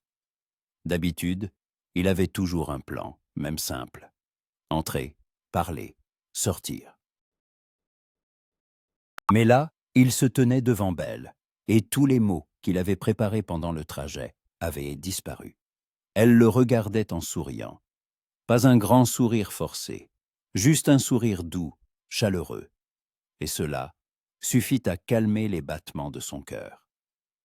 « Tu as reçu ma lettre », dit Ethan. Ce n'était pas une question, mais une affirmation. « Je l'ai reçue », hocha la tête Belle, « et je suis très heureuse que tu sois venue. » Ethan fit un pas vers elle, puis un autre. Il s'arrêta à un pas d'elle. « Belle, je dois te dire quelque chose, avant que nous allions plus loin. »« Dis-le », dit-elle sans le quitter des yeux. Ethan marqua une pause, rassemblant son courage. « Je ne suis pas riche, je n'ai ni maison, ni terre, ni avenir à te promettre. Tout ce que j'ai, c'est un travail dans le ranch d'un autre, et quelques dollars de côté pour les mauvais jours. Je ne sais pas parler avec élégance, je ne sais pas danser, je ne sais pas comment courtiser une femme comme il se doit. Tout ce que je sais faire, c'est travailler. Honnêtement, jusqu'à l'épuisement. Et si tu me choisis, je ne pourrai pas t'offrir une vie facile. Mais je te promets que je prendrai soin de toi, que je te protégerai, que je ferai tout ce qui est en mon pouvoir pour que tu ne le regrettes pas, Tléapa. » Belle écoutait, et ses yeux brillaient de plus en plus. « Ethan, dit-elle doucement, je ne t'ai pas choisi pour une vie facile. Je t'ai choisi parce qu'avec toi, je me sens moi-même. Vrai. Pas une image, pas une poupée de porcelaine sur une étagère. Juste belle. Et ça vaut plus que tout l'argent et toutes les positions du monde. » Ethan la regardait et quelque chose dans sa poitrine se détendait, s'ouvrait. Pour la première fois depuis des années, il sentait qu'il avait le droit au bonheur. « Alors, laisse-moi faire les choses correctement, » dit-il. Il recula d'un pas, se redressa. « Belle Hardy, puis-je t'inviter à te promener? Maintenant, tout de suite, pour que toute la ville voie que tu es avec moi. Que je ne me cache pas? Que tu ne te caches pas? » Le sourire de Belle s'élargit. « Tu le peux, Ethan Cross. J'irai avec toi. » Elle retira son tablier, le suspendit à un crochet. Elle prit un châle léger, le posa sur ses épaules. Elle s'approcha de lui tendit la main. Ethan regarda sa main puis son visage. Lentement, prudemment, il prit ses doigts dans les siens. Ils sortirent dans la rue ensemble, main dans la main, et Redwood se figea. Les gens dans la rue principale s'arrêtèrent, se retournèrent. Certains les dévisageaient ouvertement, d'autres détournaient le regard, feignant de ne pas les voir. Mais tout le monde les voyait. Belle Hardy, la beauté de la ville, marchant au bras d'Ethan Cross, le cow-boy balafré. Belle se tenait droite, la tête haute. Ethan marchait à ses côtés, d'un pas ferme, sans regarder en arrière. Ils avançaient lentement, sans se presser, le long de la rue principale, passant devant les boutiques, le saloon, la banque, passant devant les gens qui chuchotaient et les montraient du doigt. Près de l'église se tenait le révérend Wilson, un vieux prêtre bon mais strict sur les questions de morale. Il les vit, haussa les sourcils, mais leur fit un signe de tête en guise de salut. Belle lui répondit d'un signe de tête. Ethan aussi. « Es-tu ce courageux ?» dit doucement Belle, alors qu'il s'éloignait. « Pourquoi ?» demanda Ethan. « Parce que tu ne te caches pas. Tu n'as pas honte de moi. »« Honte de toi ?» Ethan s'arrêta, se tourna vers elle. « Belle, je suis fier de marcher à tes côtés. J'ai juste du mal à croire que c'est être réel. » Elle serra sa main plus fort. « Crois-le, c'est réel. » Ils arrivèrent à la sortie de la ville, là où commençaient les champs et où la route partait vers l'ouest. Ils s'arrêtèrent près d'un vieux chêne sous lequel se trouvait un banc. Ils s'assirent côte à côte. Belle ne lâchait pas sa main. « Que veux-tu de la vie, Ethan ?» demanda-t-elle doucement, « si tu pouvais choisir n'importe quoi. Que voudrais-tu » Ethan réfléchit. Personne ne lui avait jamais posé cette question. « Je ne sais pas, » avoua-t-il enfin. « Avant, je ne voulais qu'une chose, qu'on me laisse tranquille, qu'on ne me pose pas de questions, qu'on ne me regarde pas avec pitié. Mais maintenant... » Il marqua une pause. « Maintenant, je veux une maison. Une vraie maison. Pas un baraquement, pas un logement qui ne m'appartient pas. La mienne. Petite peut-être, mais la mienne. Je veux me réveiller et savoir que c'est chez moi. Je veux... » Il la regarda. « Je veux que tu sois dans cette maison. » Belle sentit une boule se former dans sa gorge. « Oh, c'est ce que je veux aussi, » avoua-t-elle. « Mais tu comprends que ce ne sera pas facile. La ville ne nous acceptera pas tout de suite. Les gens parleront, jugeront. Peut-être que mes clients ne viendront plus. Peut-être qu'on te renverra du ranch. »« Je sais, » hocha la tête Ethan, « mais je suis prêt. »« Si tu es prête. »« Je suis prête. » dit fermement Belle. Ils restèrent assis en silence, se tenant la main, regardant les champs. Le soleil déclinait, colorant le ciel d'orange déroussi et de rose. Le vent faisait bruire les feuilles du chêne au-dessus de leur tête. « Raconte-moi autre chose sur toi, » demanda Belle. « Qu'est-ce que tu aimes? Que fais-tu quand tu ne travailles pas ?» Ethan sourit. « Je travaille tout le temps. »« Tout le temps. Presque, » dit-il en haussant les épaules. « Parfois je lis. J'ai quelques livres achetés à Saint-Louis quand j'étais jeune. Je les emporte partout avec moi. » L'un parle de voyage sur l'océan, l'autre est un recueil de poèmes. Des poèmes. Belle le regarda, surprise. « Ça t'étonne ?» Ethan sourit. Pour la première fois, elle le voyait sourire vraiment. « Je ne suis pas un sauvage complet, Belle. Je ne le montre juste pas. »« Et tu m'en liras un jour, si tu veux ?»« Je veux, dit-elle. Je veux vraiment te connaître tel que tu es quand tu es seul avec toi-même. » Ethan la regarda longuement. « Tu es lié, tu es la première à vouloir le savoir. »« Et pas la dernière, » objecta Belle. « Je voudrais te découvrir toute ma vie. » Ils restèrent assis jusqu'à la tombée de la nuit. Puis Ethan la raccompagna en ville. Ils s'arrêtèrent devant l'atelier. Il n'y avait presque plus personne dans la rue, juste quelques passants tardifs se hâtant de rentrer chez eux. « Merci pour aujourd'hui, » dit Belle. C'était important. « Pour moi aussi, » répondit Ethan. Il hésita puis demanda. « Puis-je venir demain? Ou après-demain? Pour te revoir? »« Tu peux venir quand tu veux, » sourit Belle. « Je serai toujours contente de te voir. » Ethan hocha la tête. Puis, à sa propre surprise, il leva la main de Belle et doucement, presque avec révérence, il posa ses lèvres sur ses doigts. Belle se figea. Son cœur manqua un battement. Ethan lâcha sa main, monta à cheval. « À demain, Belle, à demain. » Ethan. Il partit. Belle resta sur le perron, le regardant s'éloigner, et toucha sa main là où ses lèvres s'étaient posées. Les semaines suivantes furent une épreuve pour eux deux. La ville réagit comme Belle s'y attendait. Une partie de sa clientèle cessa de venir. surtout les dames riches comme Madame Winthrop qui jugeaient la liaison de Belle avec ce cow-boy inacceptable. Mais d'autres continuèrent à venir. Les femmes simples, les fermières, les épouses de commerçants. Celles qui appréciaient en son travail plus que l'opinion des commères. May resta à ses côtés, malgré le mécontentement de sa mère. Elle venait tous les jours, l'aidait, la soutenait. Un jour, elle amena avec elle la vieille Madame Baker, une veuve qui vivait à la périphérie de la ville. « Miss Hardy, dit Madame Baker en s'asseyant. « J'ai entendu dire que vous avez refusé George Wilcox et choisi ce jeune homme du ranch. Et vous savez ce que je vais vous dire. Bravo. J'ai vécu 60 ans, je me suis marié 2 fois. La première fois, avec un homme riche que mes parents m'avaient choisi. La seconde, avec un homme pauvre que j'avais choisi moi-même. Eh bien, avec le premier, j'ai été malheureuse chaque jour. Avec le second, j'ai été heureuse chaque minute jusqu'à sa mort. Alors n'écoutez pas les commères, écoutez votre cœur. » Belle sentit ses yeux s'embuer. « Merci, Madame Baker. »« De rien, ma chère. Maintenant, montrez-moi vos tissus.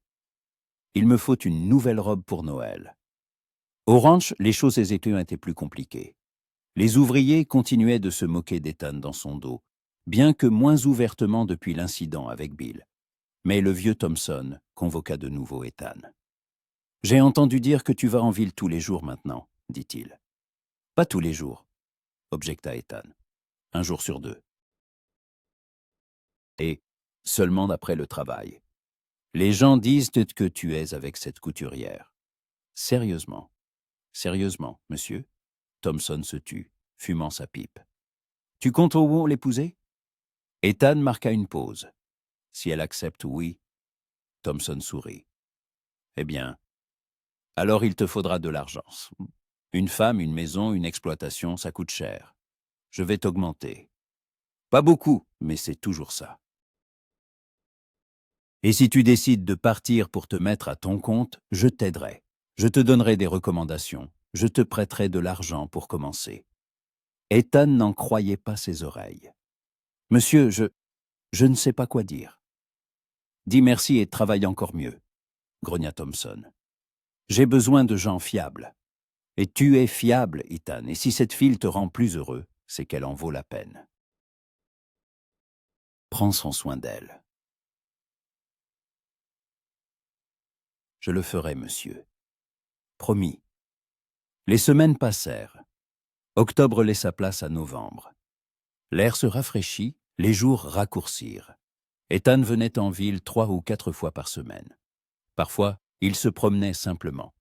Parfois, il restait assis dans l'atelier, Belle cousant pendant qu'Ethan lui lisait des poèmes de son livre usé. Parfois, il se taisait, profitant simplement de la présence de l'autre. Un soir, alors qu'ils étaient assis près de la fenêtre, Belle demanda soudain : « Ethan, as-tu déjà pensé à te mettre à ton compte ? À ne pas travailler pour quelqu'un d'autre, mais à avoir quelque chose à toi ?» Ethan posa son livre. « J'y ai pensé, mais il faut de l'argent, de la terre, du bétail, des outils. J'ai quelques économies, mais pas assez. Et si nous nous associons ?» Belle se tourna vers lui.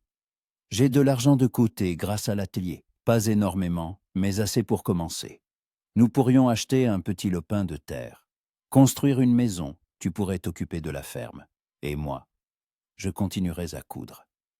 Ensemble, nous y arriverons. » Ethan la regardait, et son cœur battait si fort qu'il craignait qu'elle ne l'entende.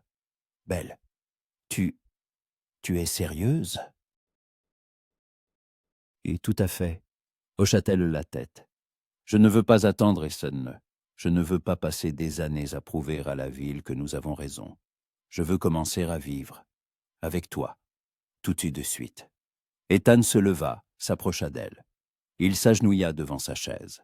« Alors laisse-moi te le demander correctement, » dit-il d'une voix rauque. « Belle Hardy, chumi. Veux-tu m'épouser ? Je ne peux te promettre ni la richesse ni une vie facile, mais je te promets de t'aimer chaque jour, de prendre soin de toi, de construire avec toi une vie où nous serons tous les deux heureux. Es-tu d'accord? Belle le regardait, et des larmes coulaient sur ses joues. D'accord, murmura-t-elle. Bien sûr que je suis d'accord, Ethan. Il se leva, l'attira à lui. Il la serra fort, tendrement. Belle se blottit contre lui, écoutant les battements de son cœur. Je t'ai attendu si longtemps, murmura-t-elle, sans même savoir que je t'attendais. Moi aussi, répondit Ethan, toute ma vie. Ils restèrent ainsi longtemps, enlacés, dans le silence de l'atelier. Dehors, quelqu'un passait, jetait un œil par la fenêtre. En les voyant, il s'arrêtait, regardait, puis repartait en secouant la tête. Mais ça leur était égal. Le mariage eut lieu en décembre, discrètement, sans grande pompe. Le révérend Wilson accepta de les unir, bien qu'il ait exprimé des doutes au début. « Êtes-vous sûr, mon enfant ?» demanda-t-il à Belle. « Cet homme, il est bon, je ne le conteste pas. Mais vous êtes si différents. »« Nous ne sommes pas différents, révérend, » objecta doucement Belle. « Nous sommes pareils, là où ça compte, dans le cœur. » Wilson hocha la tête et n'insista pas. Il y avait peu de monde au mariage. Mais le vieux Thompson et son fils, Madame Baker, quelques ouvriers du ranch, 2 ou 3 clientes de Belle. George Wilcox ne vint pas. Madame Winthrop et son cercle non plus. Mais cela n'avait pas d'importance. Belle se tenait dans une simple robe blanche qu'elle avait cousue elle-même, un bouquet de fleurs à la main. Ethan portait un costume neuf. Belle y avait tenu, et le lui avait cousu elle-même. Bleu foncé, à la coupe impeccable. Il était beau, à sa manière. La cicatrice n'avait pas disparu, elle était toujours là. Mais à ses côtés se tenait une femme qui voyait en lui non pas une cicatrice, mais un homme. Et cela le rendait beau. Ils échangèrent entre leurs vœux, simples, honnêtes. Ils se promirent de s'aimer, de prendre soin l'un de l'autre, de se soutenir. Ils se promirent de construire une vie ensemble, quoi qu'il arrive. Le révérend Wilson les déclara mari et femme. Ethan se pencha et embrassa Belle, doucement, tendrement, leur premier vrai baiser. Ses lèvres étaient chaudes, douces. Il la sentit sourire. Quand ils sortirent de l'église, des gens attendaient dans la rue. Pas tous, mais beaucoup. Ils regardaient en silence, certains avec réprobation. D'autres avec curiosité, mais quelques-uns avec chaleur. Madame Baker s'approcha la première, serra Belle dans ses bras. « Soyez heureux, ma chère. Vous le méritez. »« Merci, » sourit Belle à travers ses larmes. Mais l'enlaça à son tour, puis, de manière inattendue, serra aussi Ethan dans ses bras. « Prends soin d'elle, tu entends ?» dit-elle sévèrement. « Sinon, je te retrouverai. » « Et j'en prendrai soin, » promit Ethan, toujours. Ils montèrent dans la charrette décorée de rubans que le vieux Thompson leur avait prêtée et quittèrent dans la ville. Vers l'ouest, là où ils avaient trouvé un petit lopin de terre. 5 acres au pied d'une colline, avec un ruisseau et un bosquet. Assez pour commencer. La maison n'était pas encore construite, seules les fondations étaient antéposées. Mais Ethan avait promis qu'elle serait prête pour le printemps. En attendant, il vivrait dans la petite cabane qu'il avait construite en 2 semaines. Quand la charrette s'arrêta, Ethan sauta à terre et tendit la main à Belle. Elle la prit, descendit. Il se tenait devant la cabane, minuscule, simple, avec une seule pièce et un foyer. Mais c'était leur premier vrai foyer. « Bienvenue chez toi, Madame Cross, » dit Ethan doucement. Belle sourit. « Madame Cross, ça sonne bien. »« C'est joli, » répondit Ethan, « comme tout ce qui te concerne. » Il la prit dans ses bras. Elle le laissa échapper un petit cri en riant, et lui fit franchir le seuil. À l'intérieur, il faisait chaud, un feu brûlait dans le foyer.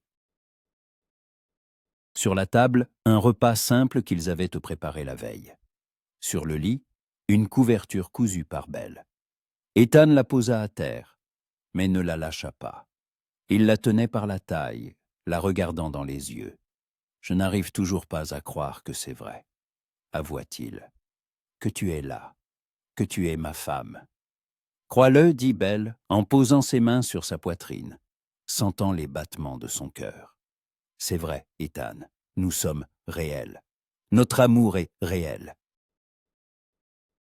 Et tout ce qui suivra sera réel aussi. » Il se pencha et l'embrassa de nouveau. Plus longtemps, plus profondément. Belle passa ses bras autour de son cou, répondant à son baiser. Le monde entier disparut. Il ne restait que deux, dans une petite cabane, au début d'une nouvelle vie. Un an passa. La maison était construite, pas grande, mais solide. 2 pièces, une cuisine, un porche, avec vue sur les collines. Ethan travaillait sans relâche. Il avait défriché la terre, planté un potager,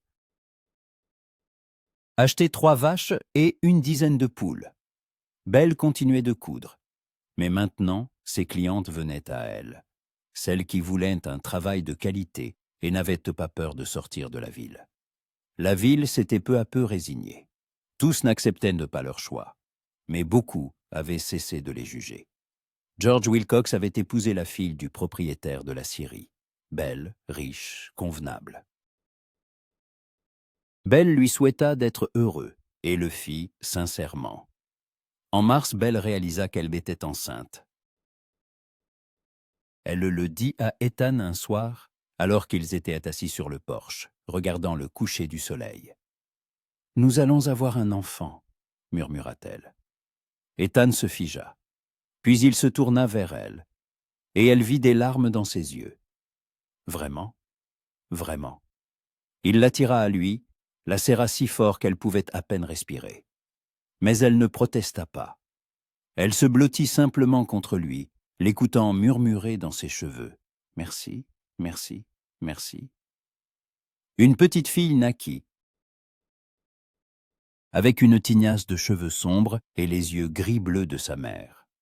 Ils l'appelèrent Théma. Ethan la tenait dans ses bras et ne pouvait la quitter des yeux. Si petite, si fragile. Sa fille. « Elle me ressemble, » dit Belle, allongée dans le lit, fatiguée mais d'abord heureuse. « Dieu merci, » sourit Ethan. « Qu'elle soit belle. »« Tu es beau, » objecta Belle. « Pour moi. » Ethan la regarda. La femme qui avait changé toute sa vie. Qui avait vu en lui ce que personne n'avait vu, qu'il avait choisi, contre vent et marée. Les... « Je t'aime, belle crosse, » dit-il doucement. Plus que les mots ne peuvent le dire. « Je sais, » sourit-elle, « et je t'aime aussi, pour toujours. » Quelques années de plus passèrent. La ferme grandissait, se renforçait.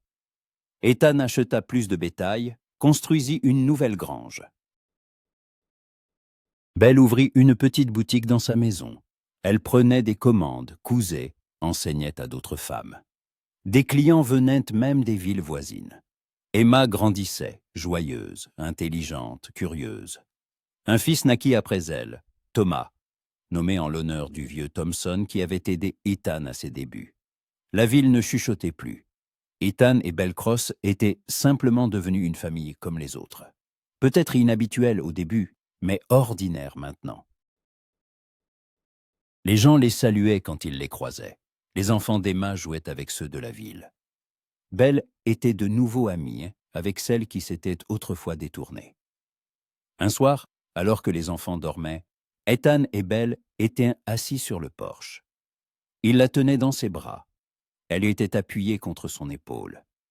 Il regardait les étoiles. « Tu te souviens du jour où je suis venu à ton atelier pour la première fois ?» demanda Ethan doucement. « Et bien sûr que je m'en souviens, » sourit Belle. « Tu as apporté une chemise grise. Je n'osais même pas te regarder, avoua-t-il. Je pensais que je n'étais même pas digne d'être à tes côtés. » Et maintenant, Belle leva la tête, le regarda. Ethan sourit, ce sourire rare et chaleureux qu'il ne lui offrait qu'à elle. Maintenant, je sais que nous sommes faits l'un pour l'autre, que tout ce que nous avons traversé en valait la peine, que tu es la meilleure chose qui me soit arrivée, et que je t'aimerai jusqu'à mon dernier jour. » Belle se pencha et l'embrassa. « Et moi aussi, Ethan, pour toujours. » Ils restèrent assis en silence, enlacés, sous les étoiles. Quelque part dans la maison, leurs enfants dormaient paisiblement. Quelque part en ville, la vie continuait. Les gens aimaient, se disputaient, se réconciliaient, cherchaient le bonheur. Mais ici, sur le porche d'une petite maison au pied d'une colline, 2 personnes avaient déjà trouvé le leur. Et cela suffisait. Bien des années plus tard, quand Belle était déjà chenue et qu'Ethan marchait avec une canne, ils étaient toujours assis sur ce même porche. Emma venait avec ses petits-enfants. Thomas vivait non loin avec sa famille. Un jour, une petite fille demanda « Grand-mère, c'est vrai que vous vous êtes mariés avec grand-père alors que tout le monde était contre ?» Belle regarda Ethan, assis à côté d'elle. Il sourit. Sa cicatrice avait encore blanchi, mais ses yeux étaient toujours aussi chaleureux. « C'est vrai, ma chérie, » répondit Belle. « Et tu sais ce que je vais te dire. C'était la meilleure décision de ma vie. » Pourquoi? Parce que je n'ai pas choisi ce qu'on attendait de moi. J'ai choisi ce que mon cœur ressentait. Et il ne m'a pas trompé. La petite fille réfléchit, puis hocha la tête. Je veux choisir comme ça aussi quand je serai grande. Belle sourit, lui caressant la tête. Alors écoute ton cœur, ma puce. Toujours. Il connaît la vérité mieux que tous les autres réunis. Quand la petite fille s'enfuit pour jouer, Ethan prit la main de Belle dans la sienne. Mukosi. Nous avons eu une belle vie, n'est-ce pas? Demanda-t-il doucement. La meilleure, acquiesça Belle, parce que nous l'avons vécue ensemble. Ils restèrent assis, se tenant la main, regardant le coucher du soleil. Et dans ce silence, dans ce simple geste, se trouvait toute leur histoire. L'histoire d'un cow-boy balafré et de la plus belle fille de la ville, qui s'était trouvée malgré tout. Et qui avec Hanson créé un amour qui dura toute une vie. La ville avait cessé de chuchoter à ce sujet depuis bien longtemps. Mais l'histoire était restée. Et elle vivrait encore de nombreuses années. Comme un rappel que le véritable amour ne demande pas la permission. Il arrive, tout simplement, et il change tout.